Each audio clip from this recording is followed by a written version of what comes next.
Assalamualaikum warahmatullahi wabarakatuh. Perkenalkan, nama saya Aulia Dinanti Fitri dengan NIM C0D023003. Pada kesempatan kali ini saya akan mempresentasikan hasil PPT saya yang berjudul Konsep Persediaan dalam Akuntansi Pajak.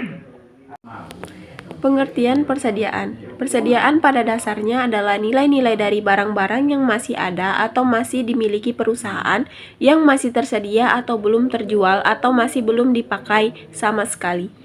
PSAK 14 mengatur perlakuan akuntansi untuk persediaan, meliputi penentuan jumlah biaya yang diakui sebagai aset dan perlakuan akuntansi selanjutnya sebagaimana beban, termasuk setiap penurunan nilai persediaan di bawah biaya perolehan menjadi nilai realisasi neto atas aset tersebut sampai pendapatan terkait diakui. Ada dua metode perhitungan. Satu, metode FIFO atau first in first out. Artinya, barang yang dibeli lebih awal akan dikeluarkan lebih awal pula. Sehingga setiap kali terjadi suatu penjualan, harga pokok barang yang terjual dihitung berdasarkan harga yang dibeli lebih awal.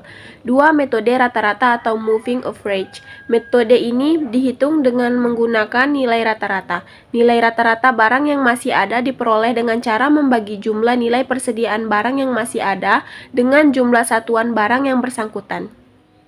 Terdapat jenis-jenis persediaan barang. 1. Persediaan barang jadi atau barang dagangan. Persediaan barang yang sudah selesai dikerjakan atau diproduksi oleh perusahaan dan sudah siap untuk dijual atau dipasarkan dan didistribusikan. Contohnya barang elektronik, pakaian, dan bahan makanan. 2. Persediaan barang dalam proses produksi. Persediaan barang-barang yang masih belum selesai dikerjakan sehingga barang-barang tersebut belum siap untuk dijual atau dipasarkan dan didistribusikan.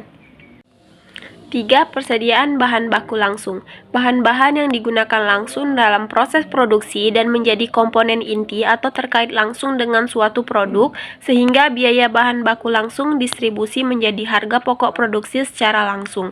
4. Persediaan bahan penolong. Bahan-bahan yang membantu proses produksi tetapi tidak menjadi komponen utama dari produk jadi.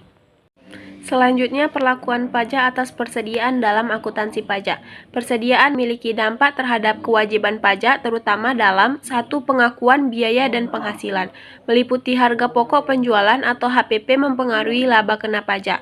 Penilaian persediaan yang lebih tinggi dapat menurunkan HPP dan meningkatkan laba yang berdampak pada pajak yang lebih tinggi. 2. Koreksi fiskal. Jika ada perbedaan antara metode akuntansi komersial dan perpajakan, maka perlu dilakukan koreksi fiskal untuk menyesuaikan laporan pajak. 3. Persediaan rusak atau usang. Persediaan yang tidak bisa dijual karena rusak atau usang dapat dihapuskan dan menjadi beban pajak, namun harus ada bukti dokumentasi yang jelas. Contoh perhitungan. Menghitung HPP dan pengaruhnya pada pajak. Sebuah bisnis roti, ubi, memiliki data berikut. 1. Persediaan awal sebesar 10 juta. 2. Pembelian bahan baku selama tahun berjalan sebesar 50 juta. 3. Persediaan akhir sebesar 15 juta. Penyelesaian. Dengan rumus HPP ditambah persediaan awal ditambah pembelian dikurang persediaan akhir. HPP sama dengan 10 juta ditambah 50 juta dikurang 15 juta sama dengan 45 juta. Jika pendapatan usaha adalah 100 juta, maka laba kotor 100 juta dikurang 45 juta sama dengan 55 juta. Jika beban lain 10 juta, maka laba kena pajaknya adalah 55 juta dikurang 10 juta sama dengan 45 juta. Jika tarif PPh badan 22%, maka PPh terutang sama dengan 22% dikali 45 juta sama dengan 9.900.000. Sekian video presentasi dari saya, lebih dan kurang mohon maaf. Wassalamualaikum warahmatullahi wabarakatuh.